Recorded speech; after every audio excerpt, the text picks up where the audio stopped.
Yep, Hallmark Channel and Netflix in a bidding war. Home for Christmas. That's what they could call it. The festival.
tease the Link campaign yet, but it would be amazingly cool. But it will be a thing that exists if we get to do it. And then the other thing, obviously, is I am looking forward to getting to write Shadows Under Chicago as its own book. But again, that depends on enthusiasm and love from our beloved audience and fans. Kat is now not screaming, but she's making a concerned face, so I should stop plugging things that I want to do. I'm just checking to confirm we are, in fact, halfway there. Which we are. A bit over halfway. And Eternalized box set, Lem points out, yes, that is probably the actual next big thing in that there's a very limited amount of development that needs to be done to turn Eternalize, which is already a magnificent globetrotting campaign, into a magnificent globetrotting box set. And that's good to know. Send the text to... Just take our money, says Pete. Well, we're trying. We're trying to.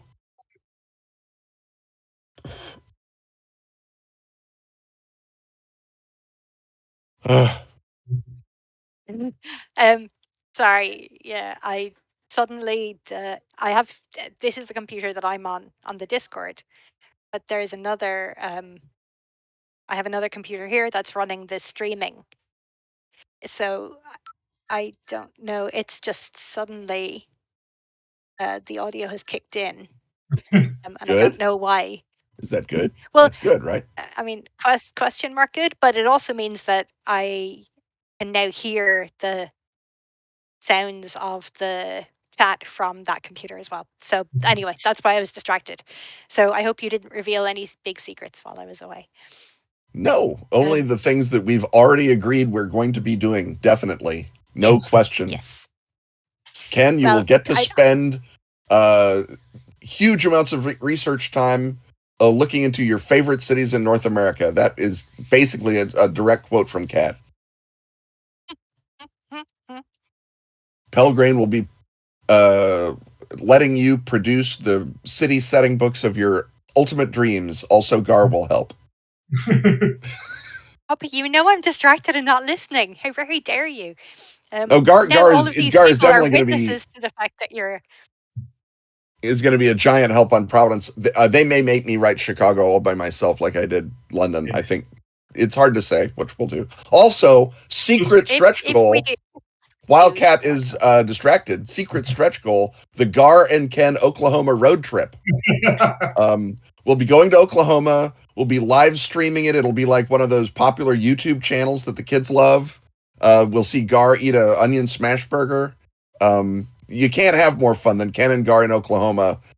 So that Gar is able to get local color for local flavor and color, all the sensory, local sounds even, for Gar's amazingly cool campaign frame, Under Unknown Skies, or Beneath Unknown Skies, or Under Alien Skies. Do we know what these skies are yet? I think we're under unknown. Under Unknown Skies, right? Yeah, I think it was Under Unknown Skies. Exactly, Eric. Thank you for sharing. Yes. I also found a 1935 movie last night on YouTube called Radio Ranch, where a singing cowboy finds not only is there uranium on his mine, which evil corporate guys trying to steal, but there's also an underground civilization with ray guns under there. Oh, like the old Phantom Empire sequel or serial. Yeah. Nice. I think there we go. Right. Phantom Empire cut into a movie, apparently. Great. So I must sit down and watch that. Jonata says, guides from other parts of the world written by local authors, will they be available? I think definitely the way to do is start as a page XX if you're a local author and want to talk about your city or area as a trail location. And then if there is vast acclaim for it, then who can say? Sky's the limit.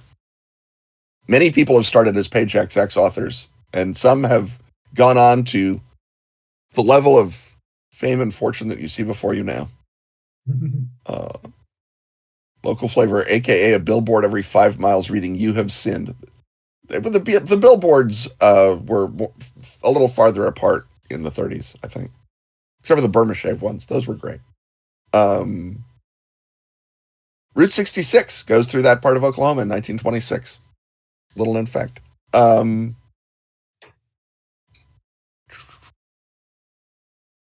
You've been listening to Oklahoma Facts with Kenneth Hyde. That's right. And soon to be with Ken and Gar. Maybe. But we're doing things for other products as well. Do you want to talk about the Knights Black Agents book? Seeing as I think we hinted at that before, didn't we? Did we? But I Yeah. don't know if we I think hinted we at may have. yeah, I think we mentioned it at the show. You did so. it at Gen Con, yeah. Right. So, Gar?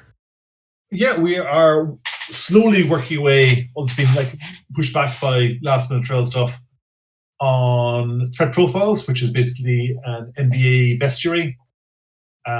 It will be similar to these creatures, brackets shorter, but also go into more detail on how to basically fit various creatures into your campaigns. So basically, the plan is for each vampire or vampire analog to have basically sort of chunk of a conspiramid attached to it. So basically, it'll have like minions and a lair and clues leading to it. We're still kicking the format around. I've done up once have a monster and not been happy with it, so we've taken it in for redevelopment. I have a document somewhere which is basically a how to find vampires set of rules. Yeah, the sort of treating it as a hunt instead of as an episode of espionage fiction. You know, the other half of the Knight's possibility, the sort of supernatural / Buffy Monster of the Week type episode. And that's obviously hugely fertile and wonderful play. And we got a whole book of, vampires. Why not hunt them? I would say. Yep. Vampires and vampire adjacent things. Mm-hmm. We've been trying to do an NBA sort of locations guide for long. It never really came together, but now we're sort of slam that together with monsters. So it'll like here is a Utah chunk of game material. So it's sort of like halfway between hideous creatures and battle scenes in some ways, or conceptually anyway. Except in a good way that doesn't make Cat make that noise. Many things make Cat make that noise, let's face it. I know, it's true. I make that noise a lot. Long campaigns. Yes. When are we likely to get an alpha beta PDF of Trail? Kat, do you want to speak to that question? Yes. So I don't know. This is our first time, obviously, running a crowdfunding campaign on BackerKit. So I'm not entirely sure how we can do distribution of it. But as far as I know, I should be able to upload a thing to an item that is attached to a pledge level, and then everyone should have access to that. So I think that is probably the way I'm going to do it, and that means that I can upload an alpha to everyone's pledge levels tonight. So you should get it not quite straight away, because I got distracted trying to set up this complicated streaming pre-wait setup. But yes, this evening. Once we get off this call, I'll start working on it. And those and shipping. So shipping. Page count and shipping. So rough page count. I don't know if you saw. I ran numbers, which I shouldn't do. So the original Trail of Cthulhu book was 100,000 words, and that ended up as 240 pages. I want to say. Trail of Cthulhu second edition is currently running at 175,000 words. So if you multiply out the maths, and we're going to be changing the format a little bit, we're going to be moving from a 3-column layout, which it turns out everyone hated, to a 2-column layout, which people prefer a lot more. So that's going to change the ratios a bit. But if we were using the same layout, it would be 400 pages. And that's apparently too many pages. It's too many pages. Yeah, it's a lot of pages. That's actually even more than Borlus, I think. Is Borlus? Oh no, Borlus is 415. Yeah. Oh, there you go. So well But within the range of what we can do. It's a core book, though. Yeah. It's a lot. But in terms of shipping, we'll be getting rough estimates for shipping now that we have finally agreed what's actually going into the pledge levels. So we'll put up, we're not going to charge shipping until we're close to actually shipping it, because shipping costs are going up and down. Like, well, I say going up and down, they're not going down, they're just going up and up. So they're not really like they're like the opposite of a yo-yo. They're like a just helium yo. balloon. There we An go. oi oi. So he can do that with the joy. But anyway, TLDR, yeah, we'll post estimates on the backer kit, and then we'll actually charge shipping, which will be as close as we can get it to what it'll actually cost us once we're ready to ship out, which should hopefully be kind of June-ish next year, is my thinking.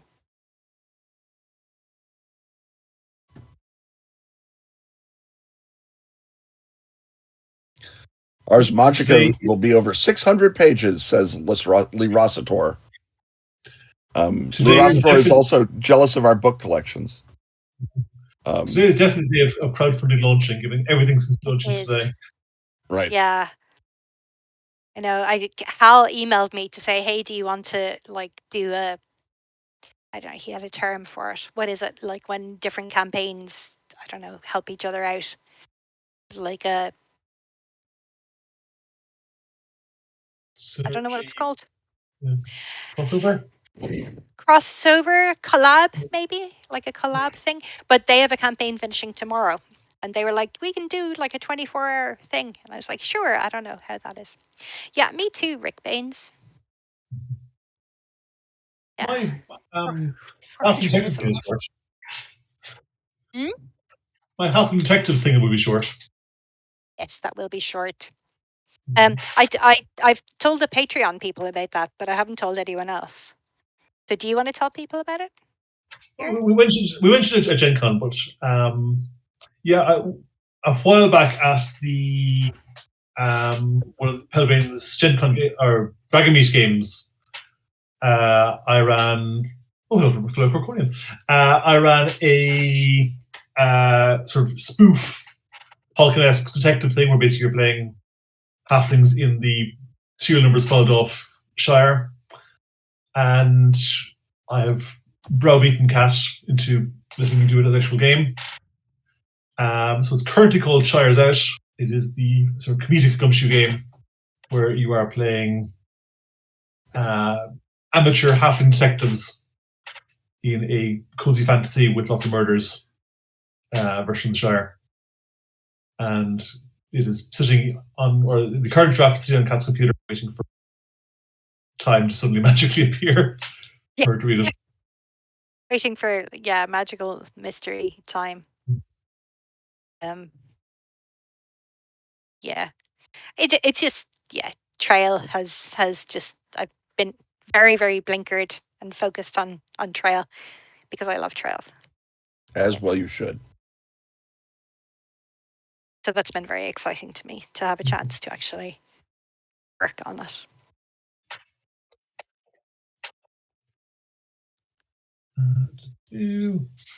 So, see, look at all those much longer books that also exist. Yeah. Look at Rick Baines. Rick Baines is saying that they prefer stuff in the 200-page range. Right, and as do I, because I feel like the Trail core book is just a really nice size. Like it's enough book that it feels like solid and like a proper book, but it's not like overwhelming. Yeah, there's Monster of the Week stuff launching today as well, apparently.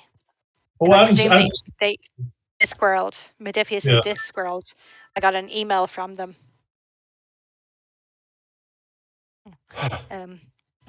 Well, the good thing about BackerKit is you can do add-ons after you've gotten paid after backing one of these other lesser campaigns. I haven't added all of the other add-ons. Should I add the first edition things, people?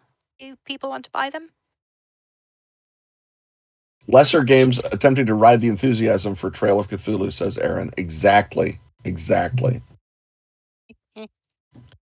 Will Heinmarch wants to know, beloved game designer. I was going to say, is that our Will? That's Oh, our it is. Will. Yeah. I was going to say it looked like his coffee stain. But... It is. How's it been designing intro scenarios for Trail of Cthulhu second versus the first? Is it similar? Well, in one sense, yes, because it's trail scenarios. In another sense, no, because we're actually designing introductory scenarios this time instead of Ken just pulls something out of his head and puts it on paper and says, "That's a scenario. Let's go." Yeah, Kingsbury Horror is many wonderful things, but introductory is none of them. And this time we definitely had the remit, make it introductory, parentheses, dumbass, parentheses, Ken.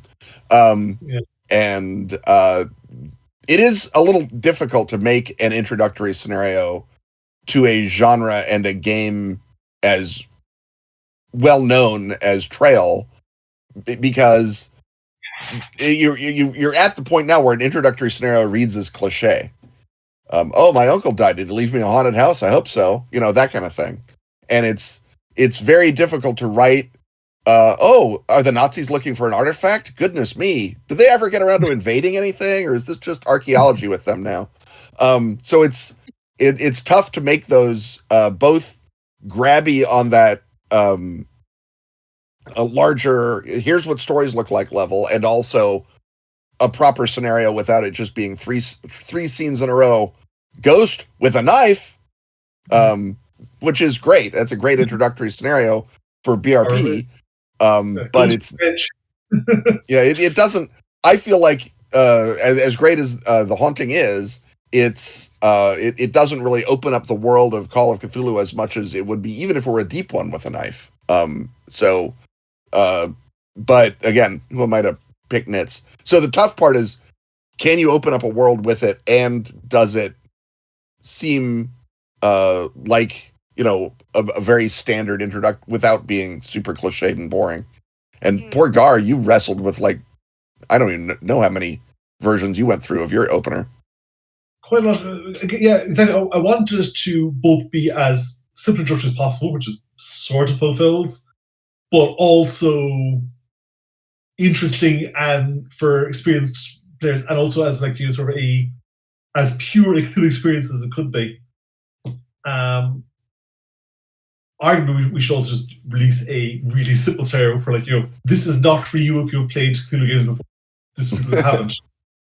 Keep one in the basement of the haunted house scenario. Yeah, exactly. Yeah. I mean, it is there is a real tension between doing adventures that are accessible to people who are just encountering Cthulhu and the mythos for the first time, versus people like the people on this call who are super experienced with Cthulhu gaming and have played everything and read everything and know all of the tropes, and so making something that appeals to both is a challenge. And I think we have leaned. I did ask to lean more towards introductory level adventures, but that's because I feel like we've indulged people who are more experienced with Cthulhu a lot in previous adventures and previous settings. So yeah, whereas pure beginner people, less so.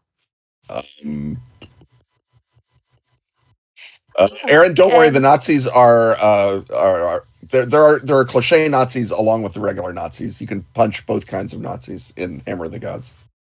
And also 30K? Thank you to La Rossiter for his lovely comments on the Dracula dossier. Yes, yes, thank you. That's great to hear, and we always like it when people are enjoying Dracula dossier as much as the three of us enjoyed Dracula dossier, which seems like a very high bar, but it turns out sometimes it happens. So good. Yeah. All right, I have to bounce and do a podcast. My podcast, Ken and Robin talk about stuff available wherever fine podcasts are sold.